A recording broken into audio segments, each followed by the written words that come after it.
Hello and welcome back to this tutorial. In our previous video, we were able to use Beautiful Soup to pass the local HTML documents that we had. In this video, we are going to be working with a real website and we are going to use requests to get the contents of the website down into our system, and then we are going to use Beautiful Soup to pass the contents of the HTML.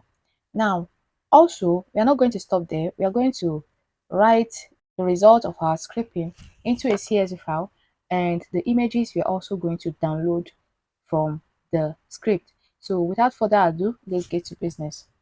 So first things first, I'm going to comment this out, and I am going to import the libraries that we are going to be needing. So we are not just going to be needing only Beautiful Soup, we're also going to be needing requests. So I am going to import request, and I'm going to give it alias. Okay, and I'm also going to give this Beautiful Soup alias. Okay, all right. So the next thing that we're going to be doing is that we are going to import CSV, because we want to write the results of our scraping into the CSV file. So I'm going to import CSV. Now I'm going to move this code down so that we start working with some new sets of code. So now the first thing we're going to do is to get the content of the HTML on the website. And which website are we going to use? Okay, so we're going to use this beautiful website. And what do we want to do here? So we want to use request library to get down the content of this website, and we are going to access a particular div, maybe this new product or any div that we feel like we want to get information from. And after that, we are going to save the information from that particular div, probably the URL to the div, the name that is attached to the div, or we could work with the images or the image URLs and probably the text that are written. So maybe for this div, we could get this heading and the description. All right, so those are the things we can do here and save all of them in a CSV file. So back to our VS Code, what is the first thing that we are going to do? We are going to use request to get that website. And what is the URL? So the URL is scrapebook.com. So this is just a random string that is generated automatically by the search engine. If I refresh this page, you will see that the real URL is just scrapebook.com. So I'm going to copy this and I'm going to set it as my URL. So I am going to say that URL is equals the URL we just copied in a string quote, right? And then we are going to create a request instance. So I am going to say that that is our request, is going to be RAQ. Remember, we've given this request an alias. So we now say dot get, and then we pass in the URL variable. Okay, so the next thing that we're going to do is that we are going to create a soup instance. So we are going to say that soup is equal to bs, and we are going to pass in what we want to pass. So but before that, I'll comment this out a bit, and and I'm going to print this request, this r.content, so that we see the web page. So I'm going to print r.content.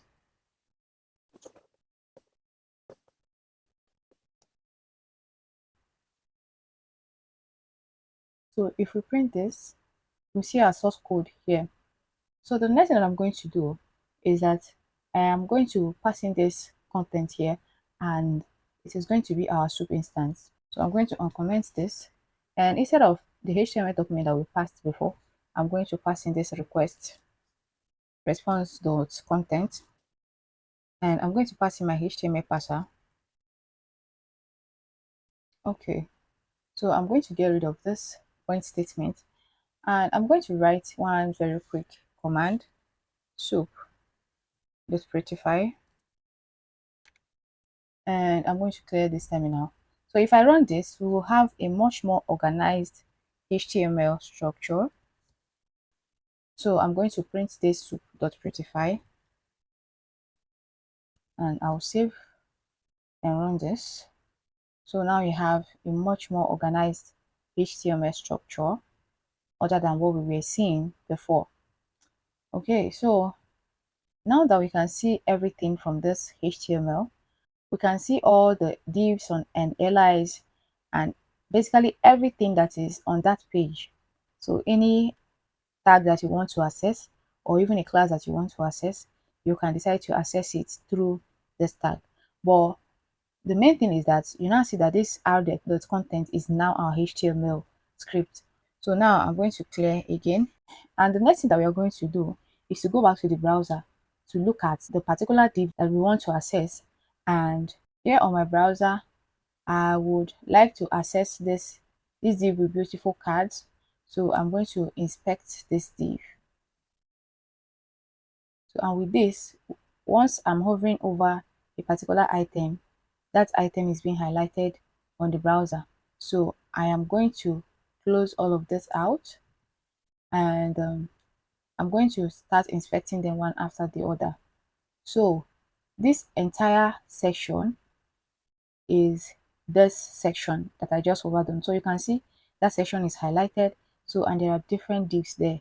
So and this is the header div, this is the body div, and this is the footer div, the place that shows the button. So I want to work with this place, and these are the different divs that contains the card and the text. All right, so the next thing that we are going to do is that we are going to tell Beautiful Soup to find, as you can see, there are multiple divs that has this class, future new product. So all of these divs has the same styling, right? And their class name is future new product. So I am going to tell Beautiful Soup to find all the divs that has this class. And after that, I'm going to extract the contents of each div. So each div has an anchor tag that has a link, and this anchor tag contains an image. So as you can see, this image is inside this anchor tag. All right, so that when you click the image, when you hover on the image, you see that something is happening here. So this anchor tag is inside this image, and if you click this image, you're moving on to another URL or another page. So and then we also have this div that contains the text. Okay, so let's look for something that we all can see. Okay, so let's also check another item. So we have the URL, and then you have the div that contains. So you have the this and inside this anchor tag, you also have this text. Okay, so I might leave this open. Then I'm going to go back to my VS Code, and I'm going to remove all of this. So what do I want to do here? So I'm going to call this script equals soup dot find all, and in our first argument we are going to pass in the div. So we know that is a div that we are looking for, but there are so many divs.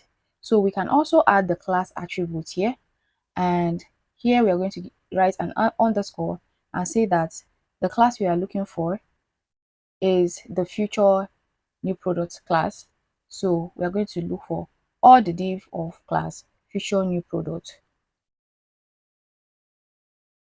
So we are going to pass in future new product, and so this is returning an empty list. I think we are not right spelling this very well. So I'm going to go back to the browser, and you can see it's future dash new dash product. So I'm going to correct this here. And if you save this and print,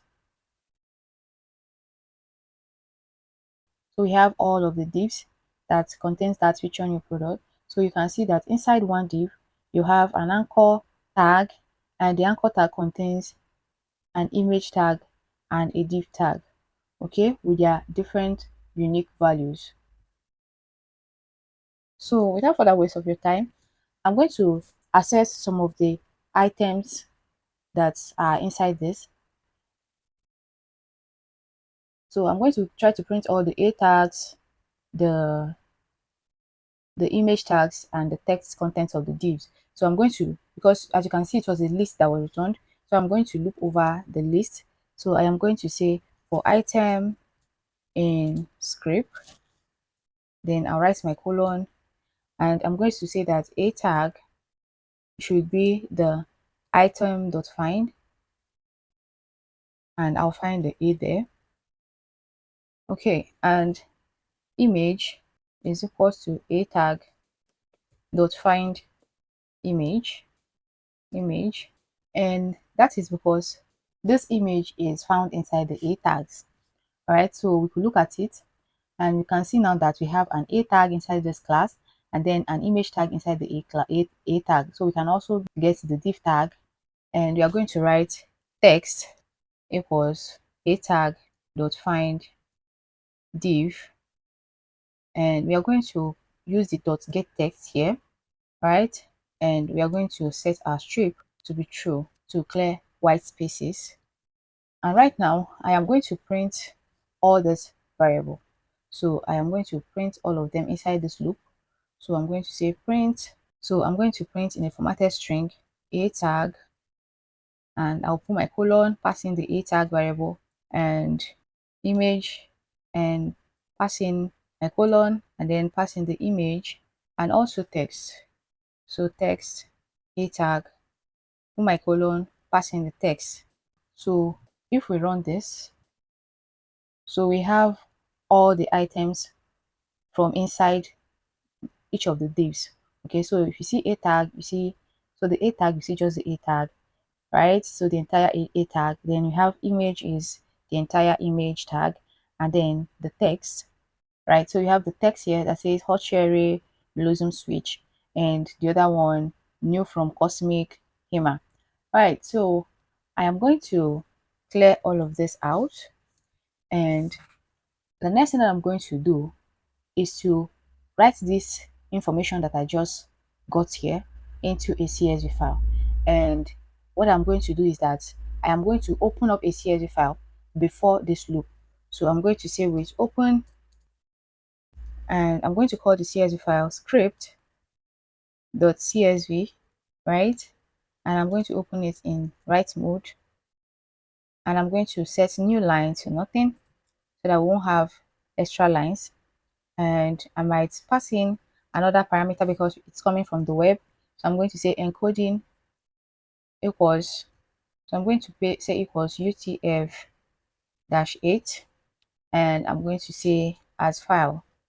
Okay, so the next thing I'm going to do is that I want to save this content that I just printed out into a dictionary. So the next thing I'm going to do is to create the writer variable, and here I am going to say that writer equals, well, because we'll be saving this file in a dictionary and sending it to the CSV, we are going to say use CSV dot dict writer, and we are going to pass in file, and we are going to pass in field names. So the field names, you know that we have a tag, image tag, and text. Okay, so I'm going to add a list. So I'm going to set it to a list of strings. So the first one is going to be, I'm going to call it anchor tag, and the second one, so the second one I'm going to call it image URL, and the third one I'm going to call it text description. Okay, so these are going to be our field names, and I am going to now call the right header. So I'm going to say writer dot right header, and I'm going to just call the function, and then this for loop I'm going to move it in inside this file handling. So after we open this file, we now go back to this place and get all of this information and then save it in a dictionary. So I'm going to remove this print statement, and instead of printing it out, what I want to do is to create a dictionary here. So I'm going to call it new dictionary. I will now set it to, well, we know that a dictionary is a key value pair object enclosed in this parenthesis. So here I'm going to use those field names as my keys. So I'm going to say that anchor tags, and here the value is going to be a tag dot get. So, and what do we want to get here? As you can see, the anchor tag, so this anchor tag has an attribute called href. All right. So anytime you want to use an attribute of a tag, we are going to use the get method. So I'm going to pass in href. So what I need from that anchor tag is the href. Okay. So the next thing that I'm going to pass in is the image URL. So I'll copy that and I'll close this. So again, in the string quote, image URL is going to be, well, since we already know the URL of the image, so we are going to say that we'll get image dot get source. So it's going to be image dot get source.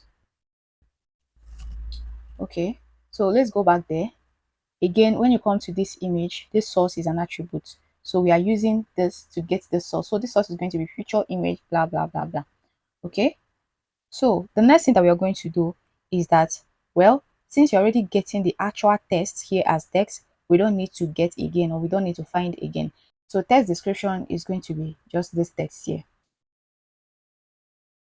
So I am going to use this as the key again, and I'm going to close this part, and the value is going to be text.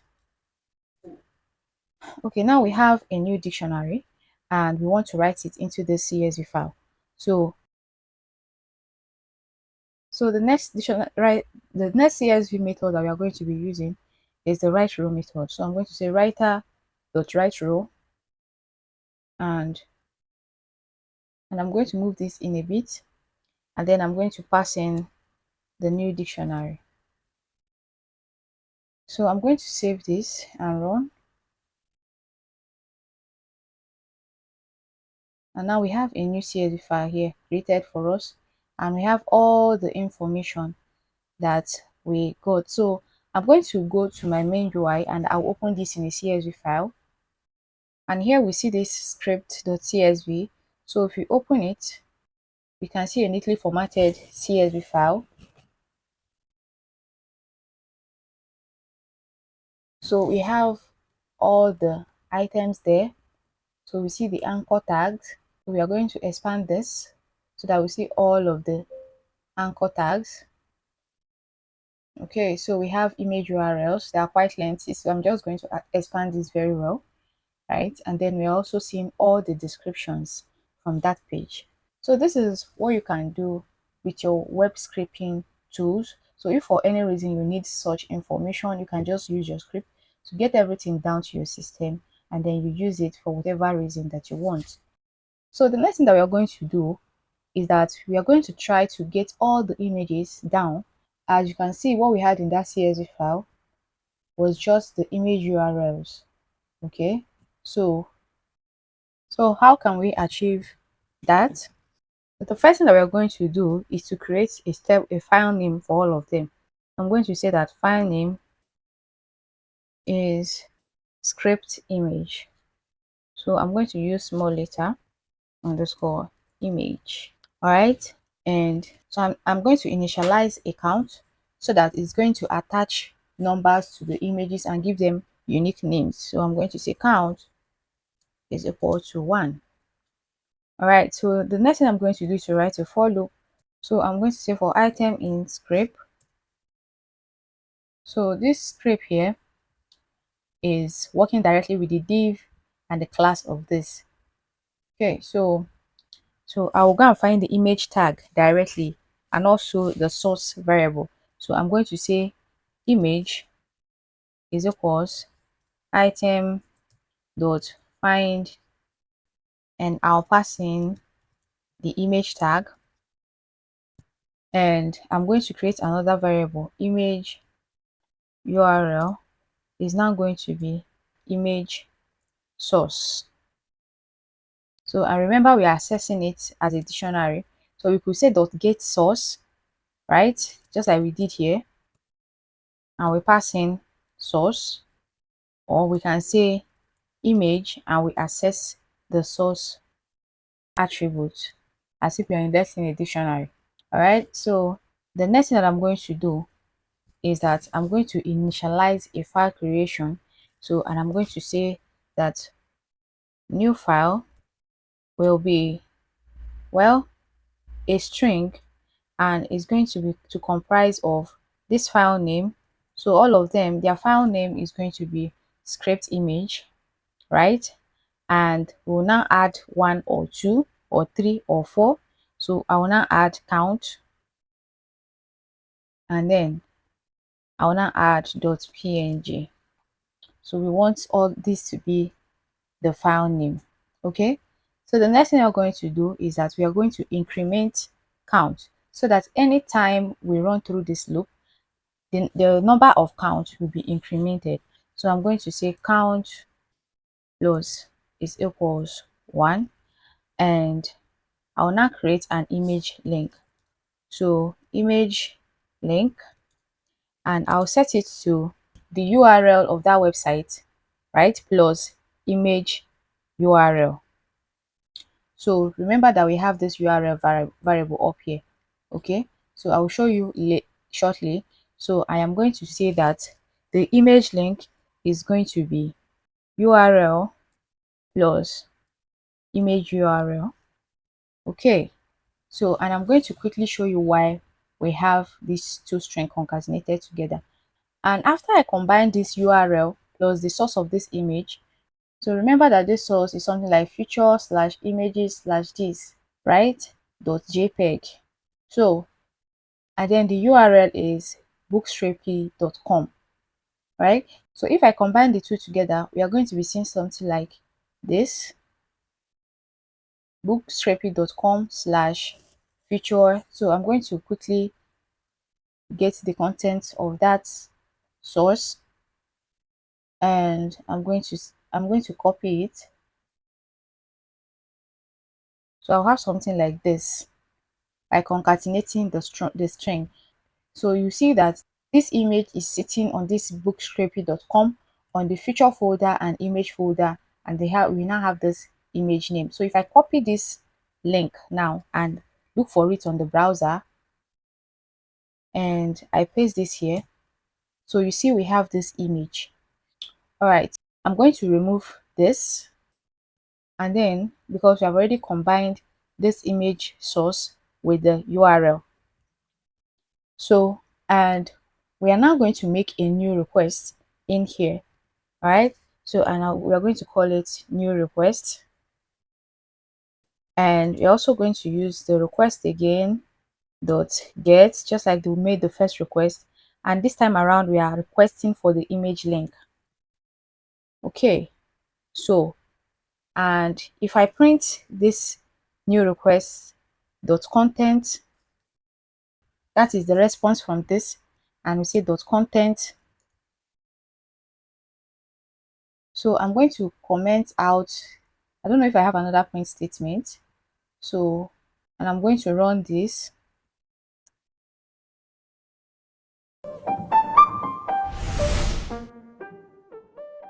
Okay, we are having this error because our CSV file is opened here, so I'm going to close this. So I'm going to clear this, and I'm going to run this again. So right now we are seeing a bunch of binary files, and these are the images that we saw there. So if you are printing this new request that we are printing is this particular print statement, we have all the binary code for all the images. All right, so if you want to get this image, you have to write it into this working directory. So you have to write it into this system. So the next thing that we're going to do, we are going to now open another file. So we are going to use our file handling and say with open, and this time around, remember we have already created a file name here, which is a string that will be generated by adding this. For all the loops, we are going to add 1 to whatever number that the items are to this image name that we created here. So and it is a string. So remember that your file name is supposed to be a string. So with this now, you know that this is a string. So I am going to pass in new file. I don't need to enclose it in string quote again because already it's a string.